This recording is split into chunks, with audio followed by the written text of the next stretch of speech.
주 안에서 축복합니다. 함께 손을 내밀어서 주 안에서 사랑합니다. 인사하겠습니다. 주 안에서 사랑합니다.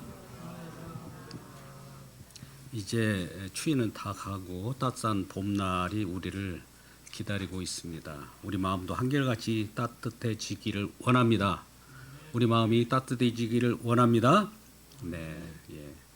마음이 풀리면 우리 마음이 오픈이 되고 또 그러한 마음 가운데 하나님의 말씀이 우리를 지배하게 될 때 우리들에게는 주님의 이끌림을 받고 살아갈 때 하나님께서는 기뻐하십니다. 이런 기쁨이 우리 모든 교회 가운데 넘치기를 바랍니다. 오늘은 우리 직분자에 관한 내용입니다. 직분자는 왜 있는가? 직분자는 왜 세우는가? 이렇게 표현할 수도 있습니다. 여러분, 사람들은 세상 속에서 많이 사람들이 오가죠. 교회는 사람들이 있을까요? 없을까요? 네, 있습니다. 그러면 교회에는 문제가 없을까요? 세상에서 문제가 많은 그런 어려움 가운데 있고 애통하며 살아가는 모든 사람들에게 세상은 그렇게 애통하며 힘들어하고 탈진하는 상태 속에 있다고 할 때 교회는 과연 그러지 않을까요? 네, 교회도 마찬가지입니다. 우리는 교회를 신성한 거룩한 영역으로 우리가 생각하지만 사실은 그 안에서도 우리 주님께서는 그 애통해하는 마음을 주님이 안고 있기 때문에 주님이 그 애통하는 마음으로 우리를 용서하는 은혜 속에 있기 때문에 다른 것일 뿐이지 사실은 세상과 똑같습니다. 그러면 세상에서 구별하여 우리를 거룩한 교회로 우리를 구원하시고 몸된 교회를 섬기게 하시는 이유는 뭘까요? 또 그 속에서 직분자로 세우는 뜻은 무엇일까요? 그 내용이 오늘 디모데전서 5장에 고스란히 나타나고 있습니다. 5장에서는 처음 출발을 이렇게 하죠. 5장 1절 말씀 보니까 이렇게 말씀이 나와 있습니다. 늙은이를 꾸짖지 말고 권하되 아버지에게 하듯 하며 젊은이에게는 형제에게 하듯 하고 늙은 여자에게는 어머니에게 하듯 하며 젊은 여자에게는 온전히 깨끗함으로 자마에게 하듯 하라. 참 과부인 과부를 존대하라. 교회 속에서도 나이 연세 드신 분들에 대해서 말하기를 그분이 잘못했을 때 어떻게 합니까? 꾸짖지 말고 권하라는 거예요. 권하다. 그리고 아버지, 어머니 존재하듯이 대하라는 것이고 젊은이는 형제 대하듯 하고 형제끼리는 서로 허물 없이 털어놓을 수 있는 관계가 있지 않습니까? 늙은 여자에게는 어머니같이 하며 젊은 여자에게는 자매, 우리가 형제 자매끼리 서로 소통하면서 살아가듯이 그렇게 하라는 겁니다. 왜요? 우리 모두는 완전한 사람이 없기 때문에 그렇습니다. 그렇다면 결론적으로 우리 직분자를 세우는 것도 우리가 완전한 사람이 없기 때문에 직분자를 세워 놓음으로 말미암아 우리가 얼마나 불완전한 존재인 것을 알게 됩니다. 교회가 완벽해서 직분자를 세우고 직분자를 세웠기 때문에 완벽한 것은 아닙니다. 우리가 오해하지 말 것은 직분자를 제대로 세웠기 때문에 이제는 아무 문제 없다. 아닙니다. 직분자를 세워서 문제 있는 우리들이 어떻게 주님의 은혜로 살아가는가? 이 말씀은 결국 우리의 허물 때문에 주님께서 어떤 일을 하셨는가? 예수 그리스도를 증언하기 위하여 직분자를 세우는 겁니다. 예수 그리스도를 증언하기 위하여 우리가 세워진다면 우리가 완벽하기 때문에 주님이 오신 것이 아니에요. 불완전하고 허물 많은 우리들이기 때문에 직분자를 세워서도 허물이 있기 때문에 우리 주님의 용서함을 높이고 우리 주님께서 어떻게 우리를 위하여 지금도 일하시는가를 낱낱이 알려주려고 하는 것입니다. 특별히 직분자를 세울 때 오늘은 장로, 물론 권사, 지도자를 얘기하는 거예요. 교회 지도자를 세울 때 어떻게 해야 하는가? 지도자를 세워진 그 지도자, 장로들을 우리가 어떻게 대해야 하는가? 지도자, 특별히 장로들이 무슨 잘못을 저질렀을 때 우리 성도들은 어떻게 해야 하는가? 그 다음에 오늘 디모데 전서이기 때문에 사도 바울은 믿음의 아들인 디모데에게 사적으로 개인적인 권면의 말을 합니다. 마지막은 뭐냐? 목회를 하는 데 있어서 힘들어하고 건강상 어려운 일이 있을 때에 내 자신이 주님 앞에 바르고 서기 위하여 내 자신을 절제하는 것은 중요하지만, 그러나 주님이 은혜를 내려주시고 긍휼을 내려주시기 때문에 몸을 잘 유지하라는 차원에서 약을 쓰라는 내용들로 이렇게 구성되어 있습니다. 그러면 먼저 첫 번째, 장로를 세우고 지도자를 세우고 그들에게 세워진 지도자들을 우리가 어떻게 대해야 할까요? 그 내용을 우리 17절 18절 말씀을 같이 읽겠습니다. 17절 18절 말씀입니다. 같이 읽습니다. 시작. 잘 다스리는 장로들은 배나 존경할 자로 알되 말씀과 가르침에 수고하는 이들에게는 더욱 그리할지니라. 성경에 일렀을 때 곡식을 밟아 떠는 소의 입에 망을 씌우지 말라 하였고, 또 일꾼이 그 삭슬 받는 것을 마땅하다 하였느니라. 아멘. 잘 다스리는 장로. 오늘 이 우리 하나교회가 예수교 장로교회입니다. 장로라고 하면 우리는 장로가 따로 있고 목사가 따로 있는가 이렇게 표현할 수 있습니다만, 이 기록된 여기의 장로는 다스리는 장로, 물론 목회자도 다스리는 장로이겠죠.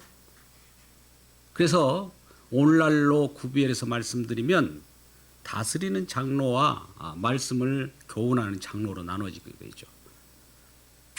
그러면 다스리는 장로는 누구일까요? 말 그대로 오늘날 장로님을 말합니다. 그러면 교훈하는 장로는 누구일까요? 목회자입니다.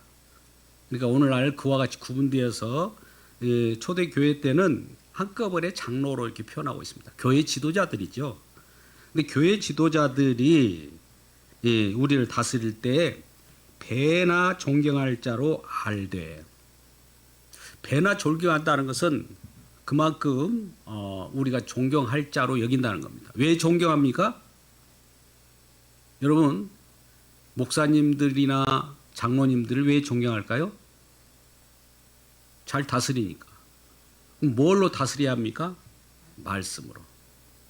말씀이 주어졌기 때문에 장로님들에게는 말씀이 주어진 자예요. 생명의 말씀을 가지고 있기 때문에 그 말씀 때문에 존경하는 거예요. 그들의 인품 때문에 존경하는 걸까요? 아닙니다. 말씀으로 다스리고 말씀을 쥐고 있고 말씀으로 교훈하고 말씀으로 설교하기 때문에 말씀을 쥐고 있는 그분을 존경하라는 거예요. 왜요?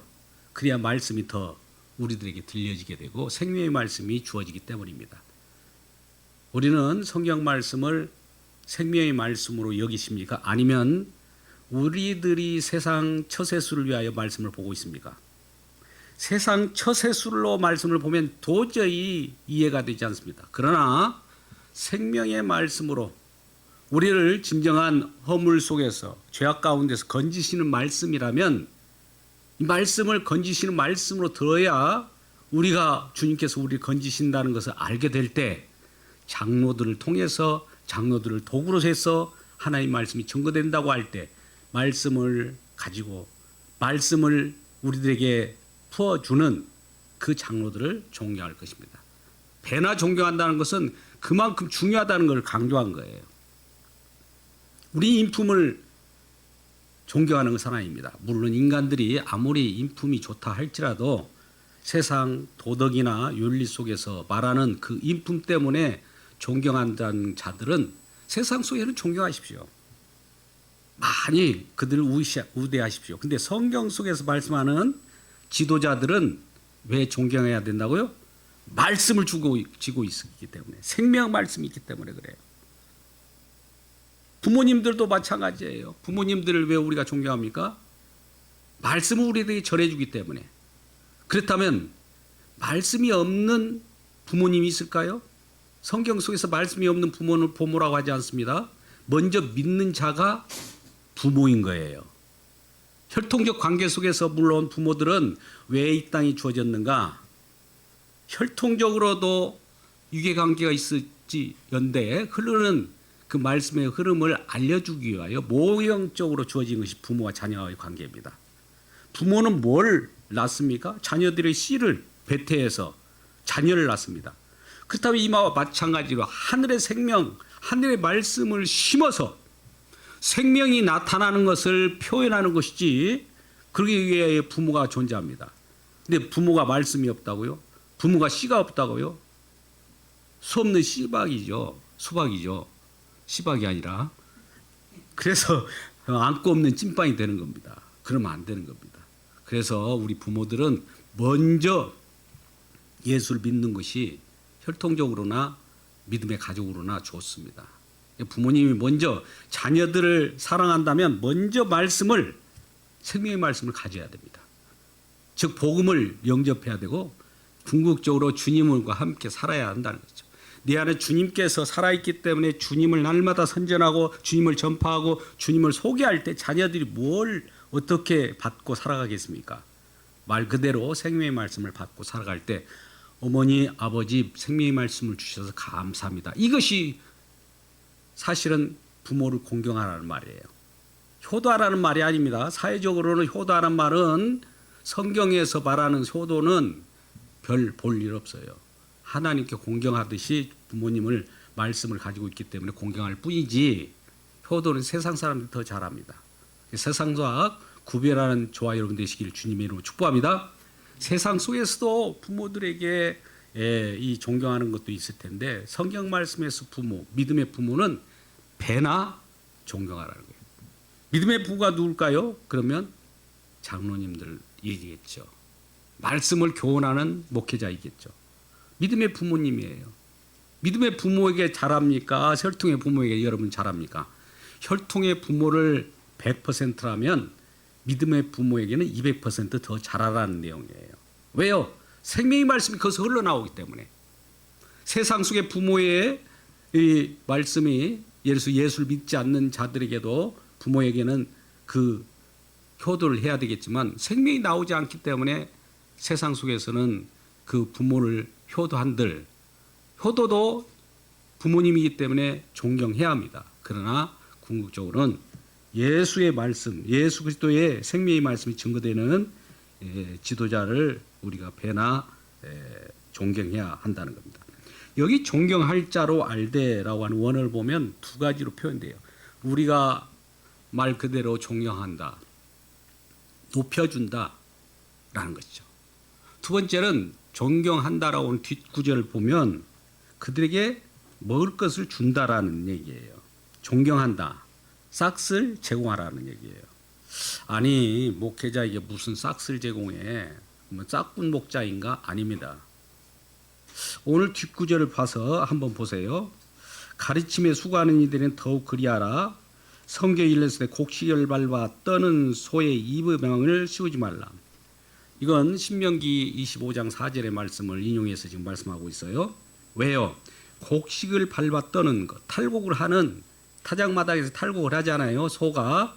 그러면 그 소에게 알곡을 먹고 싶어 할 거 아니에요. 배가 고프면 그걸 힘을 내야 되니까. 그런데 망을 씌워버린다? 어떻게 힘을 내겠어요? 그 말씀을 하는 거고, 또 일꾼이 그 싹을 받는 것은 마땅하니라. 마태복음 10장 10절 이하의 말씀을 인용한 말씀입니다. 일꾼이 그 싹을 받는 것이 마땅하다. 마태복음 10장 10절에는 여행을 위하여 배낭이나 두벌 옷이나 신이나 지팡이를 가지지 말라고 그래요. 그리고 12 제자들을 이 각 이곳 저곳에 말씀을 증거하게 위하여 전도로 보냅니다. 그럼 어느 집에 들어가가지고 이 집이 평안할지어다, 우리가 이제 통상 그렇게 기도하지 않습니까? 어디 집이든 우리가 들어갈 때 그 집의 평안을 빌죠. 그런 다음에 그 집에서 그들이 제대로 영접하지 않고 환대하지 않냐면 신발을 먼지 털듯이 하고 나오라는 거예요. 많은 사람들이 이 부분에 대해서 어려워하는데 어려울 것도 없습니다. 지금 예수님의 제자들이 말씀을, 생명의 말씀을 쥐고, 이게 중요한 포인트가 여기 생명의 말씀이에요. 생명의 말씀을 들고 가지 않으면 아무 의미가 없어요. 생명의 말씀을 들고 그 어떤 집을 들어갔어요. 그 외에 생명의 말씀으로 그들의 집을 평안하게 하고 그 허물었던 모든 죄악으로부터 건지기 위하여 파송되는 거예요. 그 집에 가서 평안을 빌죠. 이 집이 평안할지어다. 주님의 임재가 임할지어다. 이렇게 할 때에 그들이 아멘. 생명의 말씀이 우리 집 가운데도 임하였네요. 할렐루야 하면서 말씀을 주신 자들에게 고마움을 감사를 표현하는 것이 싹시라는 거예요. 우리는 고마움을 표현하는 것 자체도 금기시하는 그런 문화도 있습니다. 극과 극을 다니고 있어요.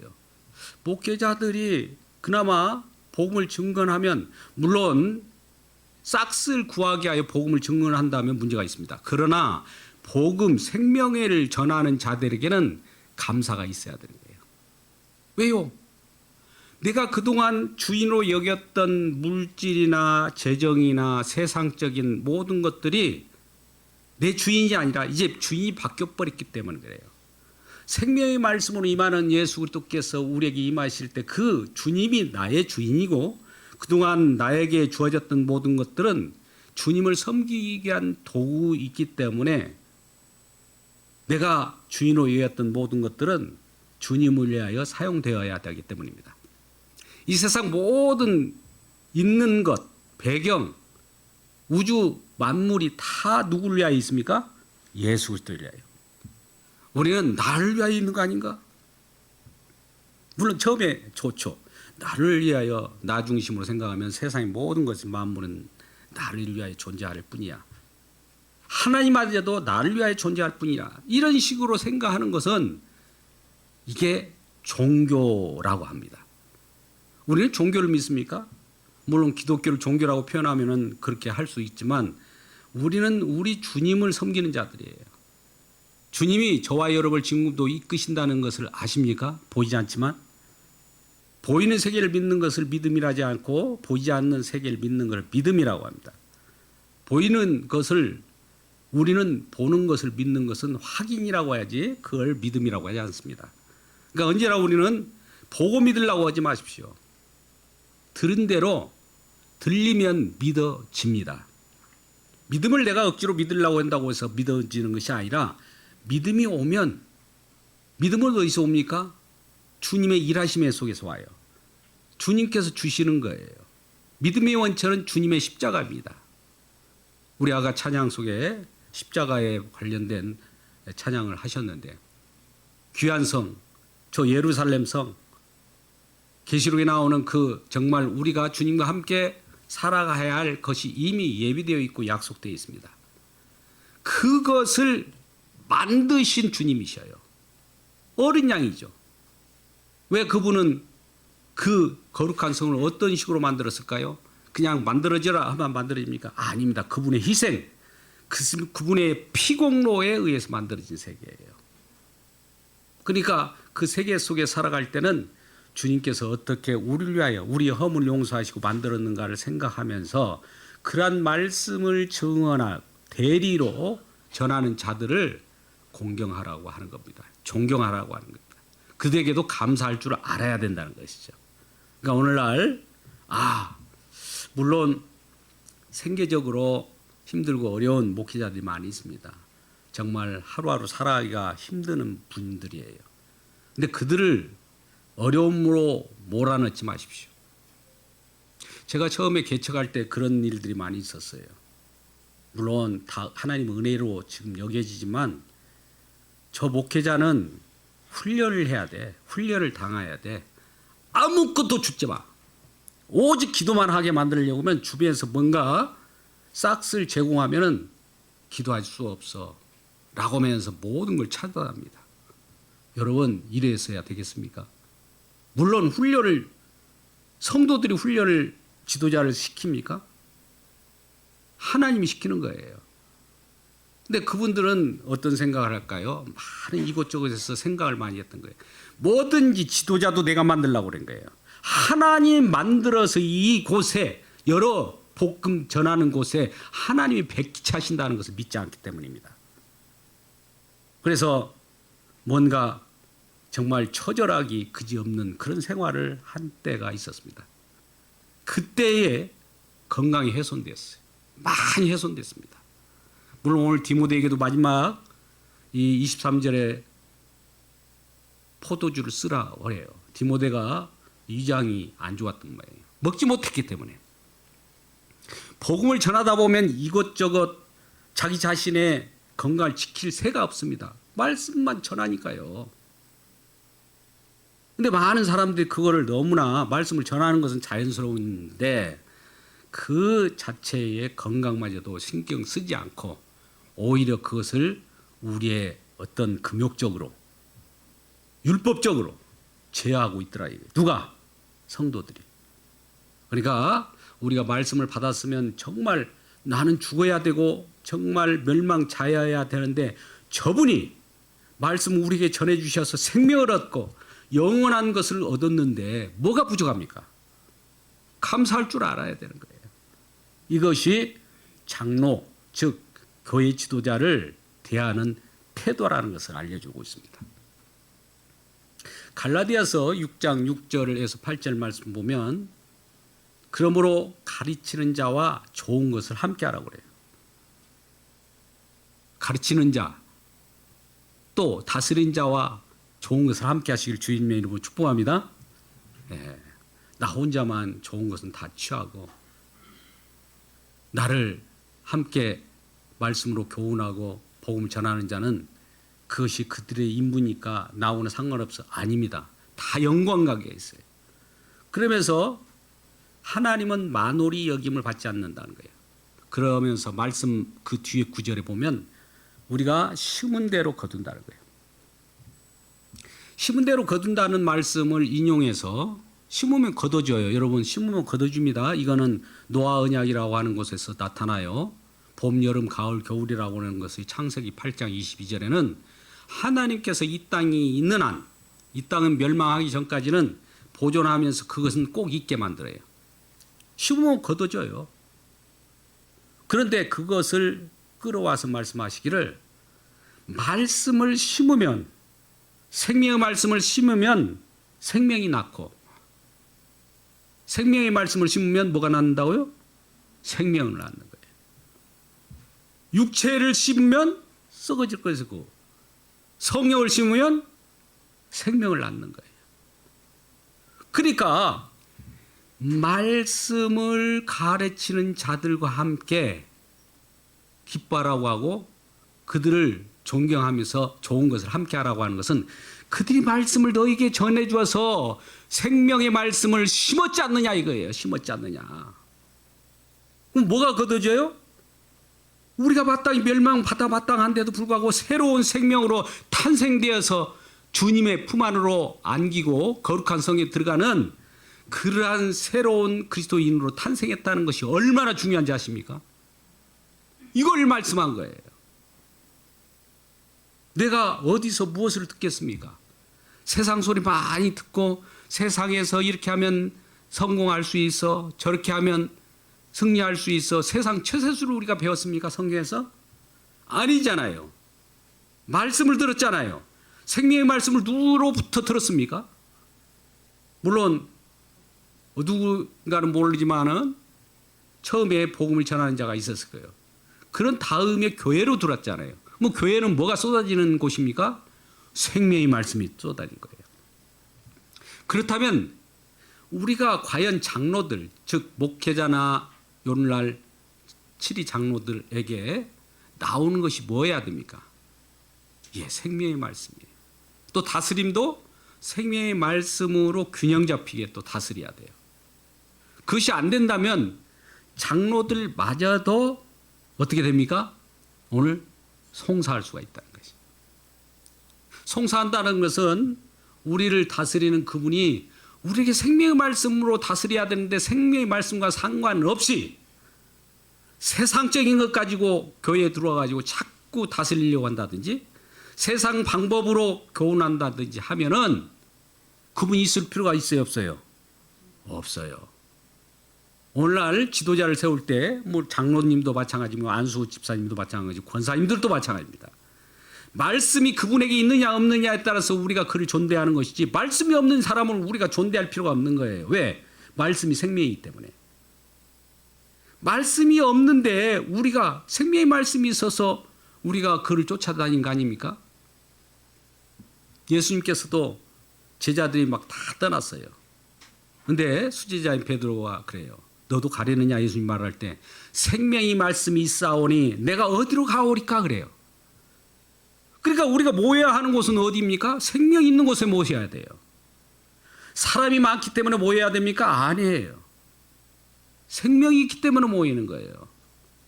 그것이 없으면 우리는 죽은 거나 마찬가지입니다. 아무리 그 순간순간 내 기분이 좋았을지라도 생명이 없는 곳에는 아무 의미가 없어요. 그래서 이 장로들이, 권사들이, 안수집사들이, 지도자들이 뭔가 생명의 말씀이었다면 그것도 치리하는데 혼자 생명의 말씀이 없는 것 같아, 저 장로님을 치리해버리자, 이러면 안 되는 거예요. 어떻게 치리하라고 합니까?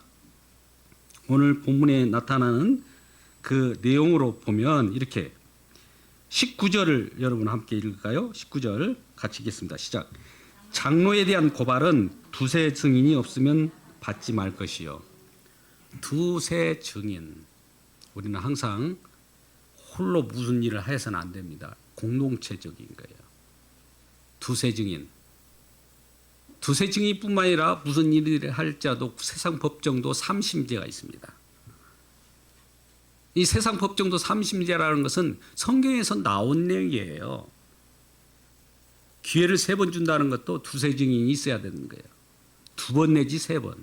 3번은 그 형식적인 것이지만 2번은 꼭 있어야 된다는 겁니다. 그래서 두세 증인을 가지고 그런 일을 우리가 당신도 생명의 말씀이 없는 것 같아, 저 장로님은 우리를 다스리는 것이 세상으로 다스리는 것 같아. 그러면 그 얘기를 한다면 또 다른 분들도 그런 것 같아. 나도 그분이 다스리는데 말씀으로 다스리지 않고 자기 욕심으로 다르고 자기 사이사로를 위하여 나를 다스리고 있어. 그렇다면 너도 그래? 나도 그래. 그러면 우리가 송사를 할 필요가 있다라는 거예요. 근데 그 일이 자주 일어나면 어떨 거예요? 자주 일어나지 않지만 가끔 일어날 수가 있다는 겁니다. 그에 대해서 지금 그러한 장로들을 대할 때는 이와 같이 우리도 고발을 하되 두세 증인을 세워서 하라, 이 말씀입니다. 그래서 오늘 우리는 장로에 대해서 대할 때 우리는 어떻게 대해야 하는가? 좋은 점에 있어서는 생명의 말씀을 가지고 있기 때문에 우리는 배나 존경해야 한다. 우리가 마음이 가는 곳이 있지 않습니까? 내 보물이 있는 곳에 내 마음도 있느니라고 그러잖아요. 우리가 보물이 있는 곳이라고 하는 것은 우리가 관심을 갖는 곳이에요. 우리가 정말 관심을 갖는 곳에, 내 보물이 있는 곳에 우리 마음이 가 있다는 거예요. 그럼 우리가 관심을 갖는 것이 무엇입니까? 생명의 말씀입니까? 아니면 세상의 사리사욕입니까? 우리의 욕심입니까? 우리가 생명의 말씀에 보물이 있듯이 그게 마음이 간다면 그 생명의 말씀이 있음을 알고 그 말씀을 받으면 그를 존경해야 되는 거예요.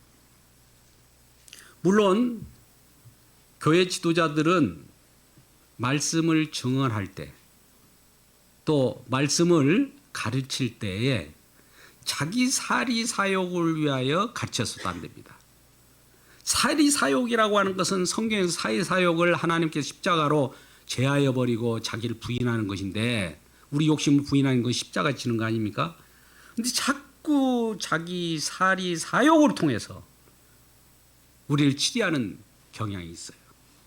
그런 예들이 그 다음에 나옵니다. 21절 말씀 볼까요? 21절. 하나님과 및 그리스도 예수와 택하심을 받은 천사들 앞에서 내가 엄히 명하노니. 이것은 지금 하나님과 예수 그리스도 또 천사들, 여기도 지금 증인을 세 분 세우잖아요. 하나님과 그리스도 예수와 택하심을 받은 천사들 앞에서 새 증인 앞에서 내가 엄히 명하는디 너는 편견이 없이 이것을 지켜 아무 일도 불공평하게 하지 말라. 편견. 편견이 무엇입니까? 선입견을 편견이라고 할 수도 있지만 편견은 편가르기입니다. 한국 사회를 보십시오. 오늘날 정치 속을 들여다보십시오. 편견입니까? 아니면 공평입니까? 편견이에요. 누군가는 이쪽, 누군가는 저쪽에 편에 있을 거예요.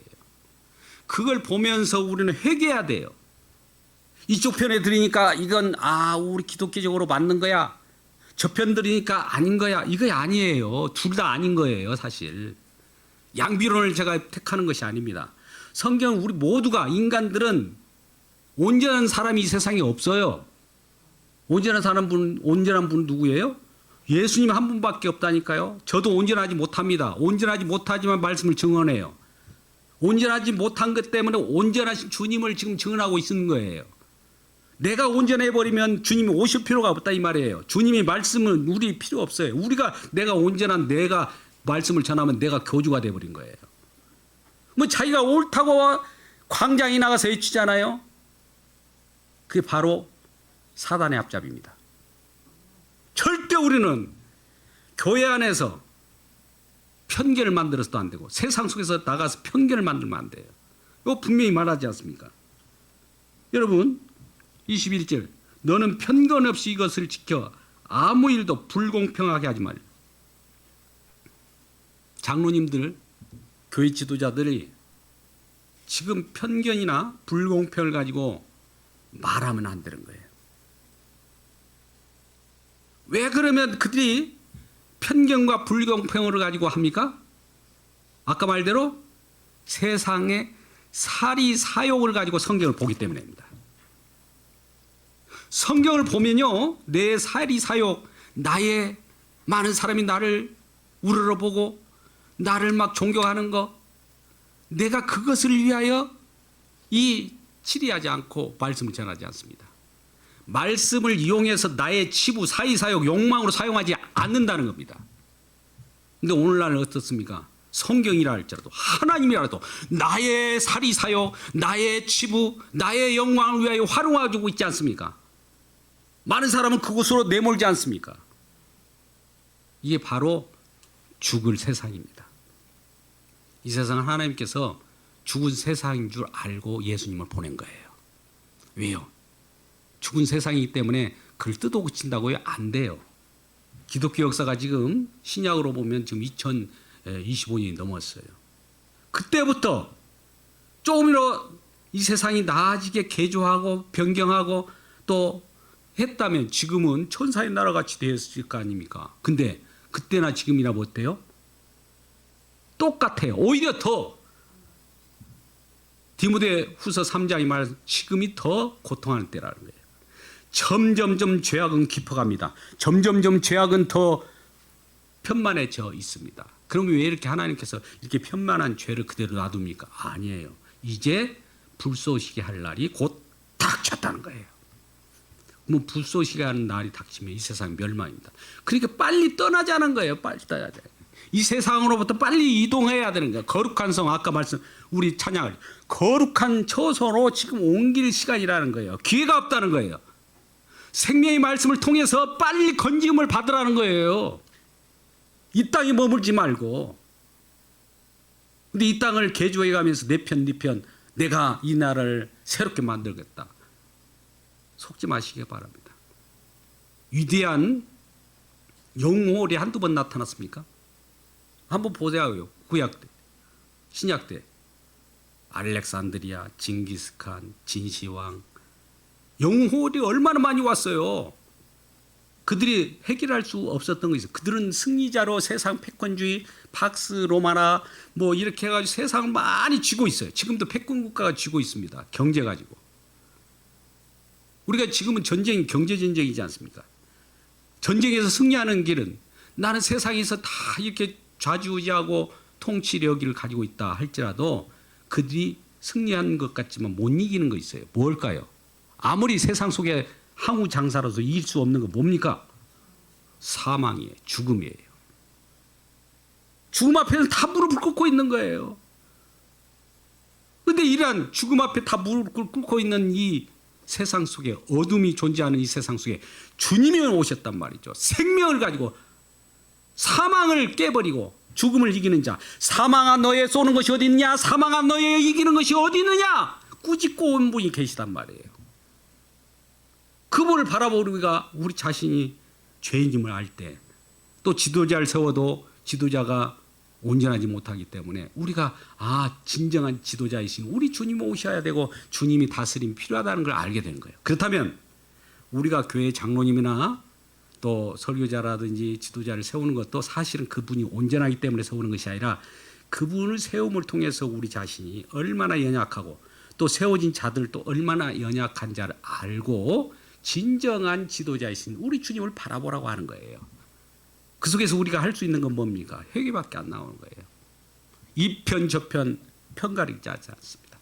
불공평하다는 것을 알게 될 때 하나님, 우리는 아무리 좋은 지도자를 세워도 다 불공평하군요. 이 지도자가 세워서 국가 대통령이 돼서도 마찬가지고 저쪽 대통령 마찬가지고 똑같네요. 이쪽이나 저쪽이나 이렇게 해야 돼요. 그런데 그럼에도 불구하고 이 말씀이 제대로 들려지지 않기 때문에 누가 다스립니까? 지금 교회의 오늘 말씀의 내용은 장로들은 다스린 자라고 할 때 이 다스린다는 것은 세상 속에 다스리는 건 통치라고 그래요. 성경에서 다스림은 뭘로 나타납니까? 최고의 다스림을 하는 분이 누구였어요? 예수님이 이 땅에 오셔서 다스렸어요. 어떻게 다스렸어요? 자기 목숨을 들여서 섬겼어요. 그러니까 오늘날 리더십, 교회 지도자들이 다스림이라고 하는 것은 섬김이에요. 섬김. 안수 집사, 권사, 장로님들이 할 수 있는 다스림이라고 하는 것은 섬김이에요. 내가 가장 저변에, 예수님께서 이 땅에 가장 낮은 곳에 와서 섬겼어요. 그게 다스림이라니까요. 아니, 그 세상적 관점은 그 위에 있어야 다스림이지 않나요? 근데 천국의 관점 보면 반겨, 업사이드 다운이에요. 거꾸로 바꿔버려야 돼요. 그러니까 이 땅에서 왕으로 다스린다는 것은 십자가 지심이에요. 예수님께서 십자가 지실 때 팻말에 유대인은 왕이라고 했어. 왕이 뭐냐? 이 양반은 왕이야.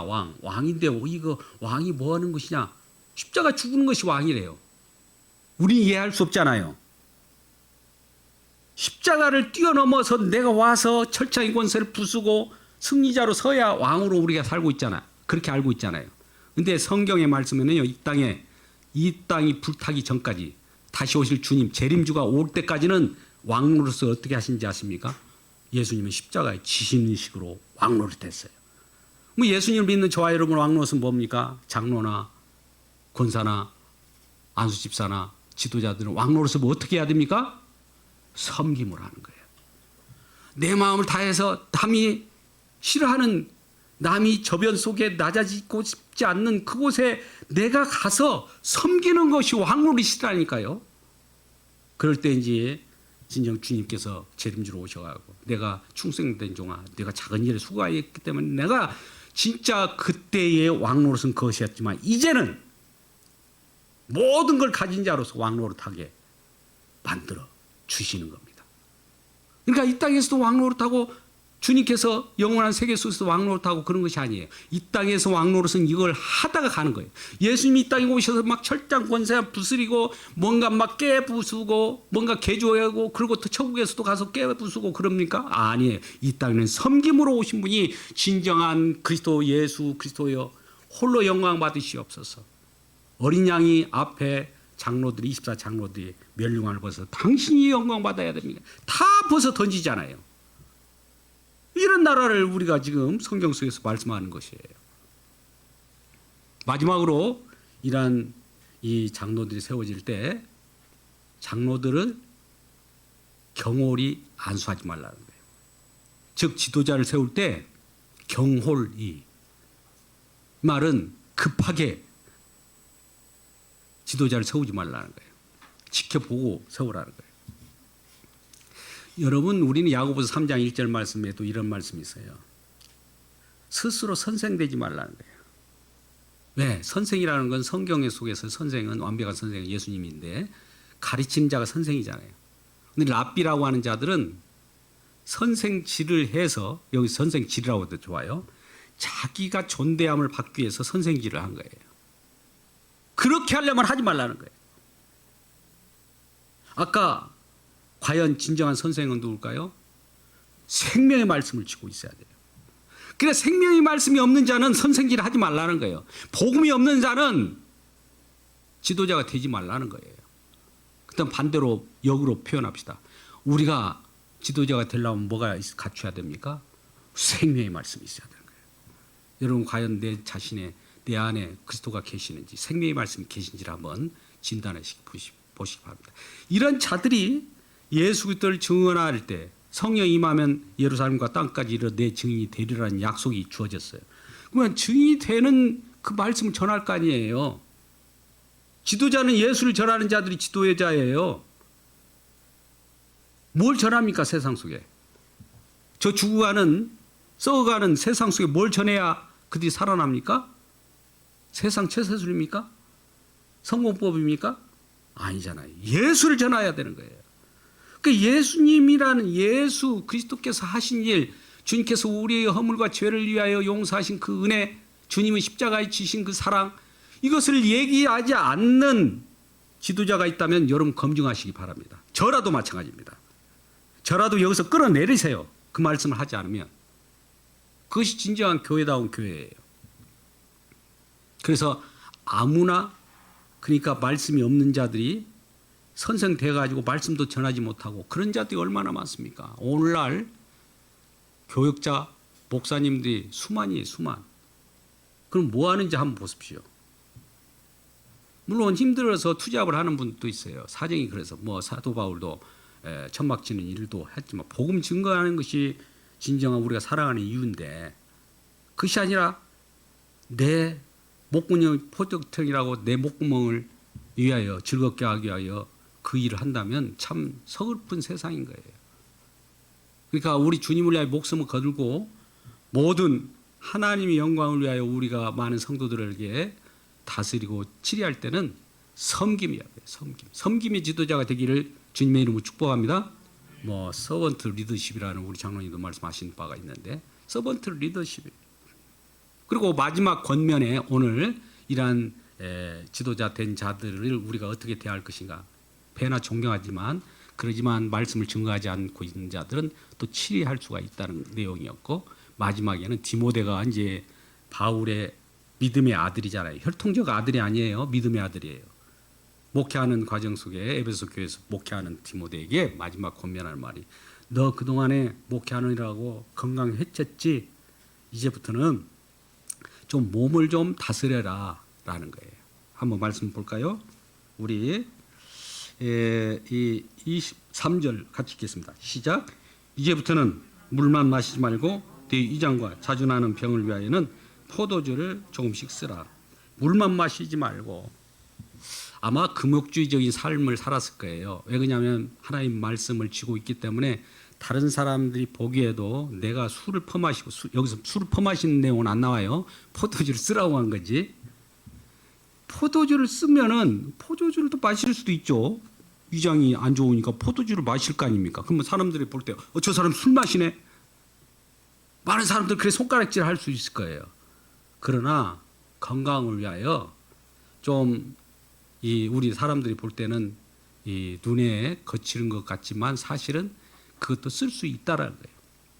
목회자가 날마다 기도하고 하나님으로부터 은혜를 받은 사람이니까 병원 신세 지지 말고 스스로 기도해 갖고 나서야지 무슨 병원 신세를 쓰는 거예요. 이런 사람이 있을 거예요, 아마. 목회자들은 그럼 병원 안 다닙니까? 여러분, 목회자들은 기도로 나와야 돼요? 물론 옛날 부흥 강사들이 엉뚱한 소리를 해서 목회자는 여기서 죽어야 된다. 그런 것은 한면 또 일면 좋은 것도 있지만, 아니 아픈데 어떻게 해요?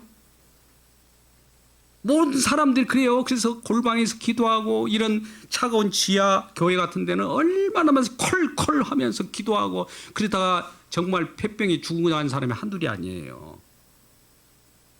그건 금욕주의적인 거라고요. 금욕주의. 우리가 수도원입니까? 자유의 복음을 전하잖아요. 그러니까 나는 금욕해야 돼. 나는 물만 마실 거야. 주변에서 약을 갖다 줘. 약 필요 없어. 난 기도로 나올 수 있어. 이게 됩니까? 그러지 말라는 권면이에요. 이제 약을 좀 써라. 여기 병원이 그냥 세운 것이 아니다. 이것도 일반 은총으로 하나님이 세운 병원이다. 모든 거 우리에게 주어진 것은 이 말씀으로 먹고 마시면 약이 된다 이거예요. 하나님 거룩하게 하셨으니까. 먹을 걸 구별하지 말라는 거예요. 제사장에 놓였다가 나온 것도 먹을 수 있다.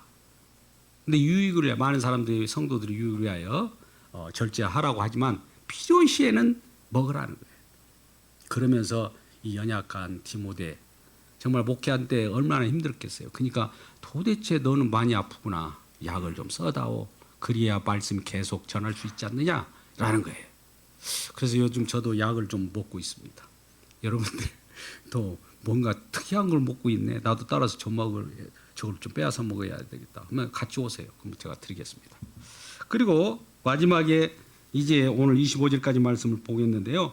24, 25절 말씀 함께 읽겠습니다. 어떤 사람들의 죄는 밝게 드러나 먼저 심판에 나고 어떤 사람들의 죄는 그 뒤로 따르나니 이와 같이 선행도 밝게 드러나고 그렇지 아니한 것도 숨김없이 드러나니라.